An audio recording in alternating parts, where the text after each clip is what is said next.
Can you feel it? The gnawing anxiety, the desperate hope clinging to a thread of possibility? What happens when a franchise, teetering on the brink of relevance, is forced to confront the unthinkable?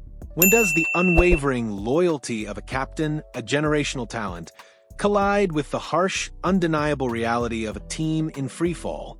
And how much more heartbreak can a passionate fan base endure before their beloved team makes a decision so seismic, so utterly devastating, that it reshapes the very landscape of the NHL?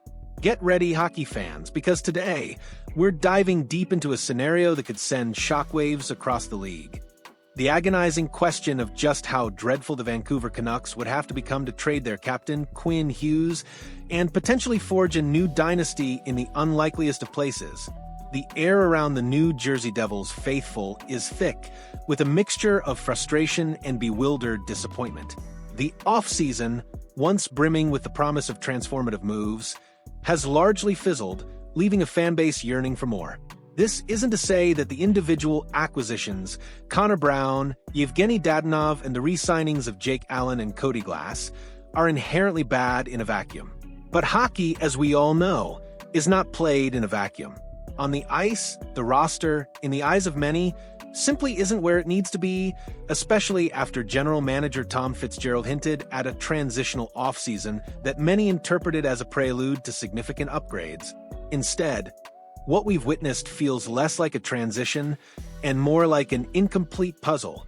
It's not even an average offseason. It's an offseason that has left a palpable sense of unfinished business hanging over the Prudential Center, and compounding this unease is the lingering, critical task of re-signing Luke Hughes. He is, without question, the team's #1 priority.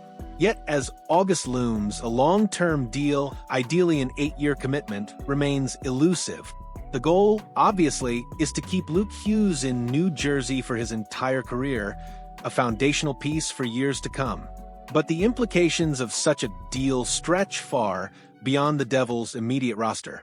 Consider the tantalizing possibility. If the Devils secure Luke Hughes for the maximum 8 years, it creates an almost irresistible gravitational pull for his older brother Quinn. With Jack Hughes already firmly entrenched as a superstar in New Jersey, and Quinn Hughes slated to become a free agent in just 2 years, this window represents the brothers' most compelling, perhaps their only chance to unite on the same NHL roster.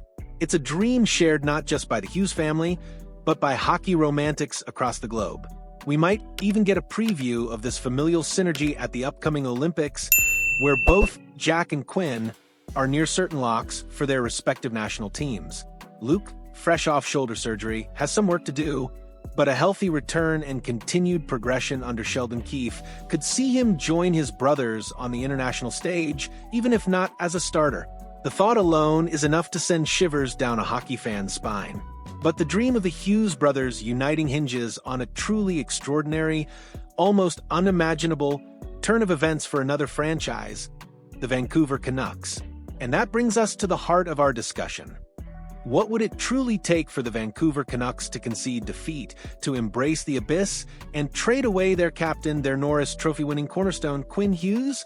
This conversation, while still speculative, isn't entirely new. It began months ago when Canucks president Jim Rutherford, with a candor that surprised many, openly acknowledged Quinn Hughes' desire to play with his brothers. While Rutherford optimistically suggested the brothers could play together in Vancouver, the logistical hurdles make that scenario seem unlikely at best. The financial gymnastics required to bring Jack and Luke to Vancouver, coupled with the Canucks' current cap situation and roster construction, would be nothing short of miraculous. The New Jersey Devils, however, possess the assets to make a Quinn Hughes deal a reality. The emergence and continued strong play of Simon Nemec this season would be a crucial piece, simplifying the trade equation for both sides. Nemec, the former second overall pick, has the potential to be truly elite, and a stellar sophomore campaign would significantly enhance his trade value, making him an attractive centerpiece for any rebuilding team. Thus, the only true obstacle preventing the Hughes brothers from uniting in New Jersey is the Vancouver Canucks' willingness to part with their captain. This isn't a move that will happen this offseason. The Canucks have, to this point, stubbornly resisted the kind of foundational franchise-altering trades that would signal a full rebuild. After moving JT Miller, they held firm on Quinn Hughes, Elias Pettersson, and other key roster pieces. They even re-signed Brock Boeser this offseason, a move that signals a belief, however optimistic, that their current roster has the pieces to contend for a playoff spot. They believe they have something to build on, something to make a move in the standings. But is that belief truly grounded in reality?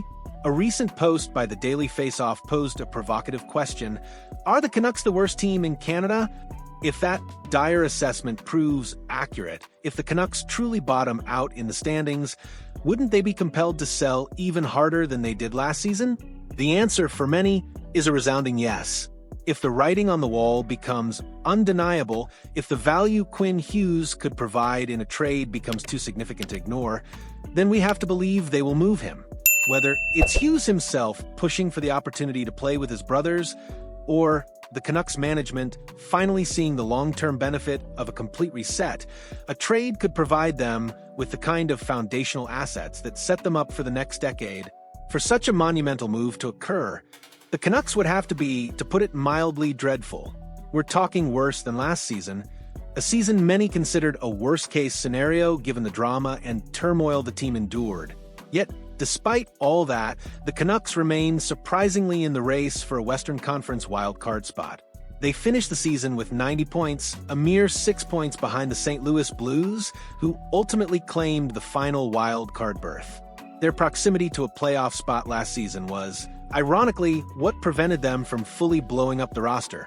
This upcoming season, for a Quinn Hughes trade to materialize, the Canucks would need to experience an unmitigated disaster, an absolute explosion of misfortune. We're talking Nashville Predators-level disappointment, or worse. They would need to be unequivocally one of the 6 worst teams in the entire league. Anything less, and the Canucks management, driven by a desire to remain competitive, will likely continue to push towards the playoffs, clinging to the hope that their current core can turn the corner. The Canucks are, in essence, playing with a house of cards. Their roster, while possessing individual talents, lacks the depth and consistency to withstand significant adversity. One too many injuries, a string of bad luck, or simply a collective underperformance could send them spiraling into the league's basement. And that precisely might be the key. A complete, unadulterated disaster for the Vancouver Canucks could be the catalyst, the only pathway to getting Quinn Hughes to New Jersey, uniting a family, and potentially sparking a new era of dominance for the Devils. The stakes couldn't be higher for both franchises. For the Devils, it's the chance to rectify an underwhelming offseason and fulfill a family dream. For the Canucks, it's a terrifying choice between clinging to a fading hope and embracing a painful, but potentially necessary, rebuild. What do you believe the Canucks' breaking point will be? How bad do they truly have to be for this unthinkable trade to become a reality? Share your predictions, your hopes, and your anxieties in the comments below. If this deep dive into the NHL's most compelling what-if scenario resonated with you, please hit that like button and subscribe to our channel. Let's keep this crucial conversation alive, because the future of 2 franchises and the fate of a hockey family hang precariously in the balance.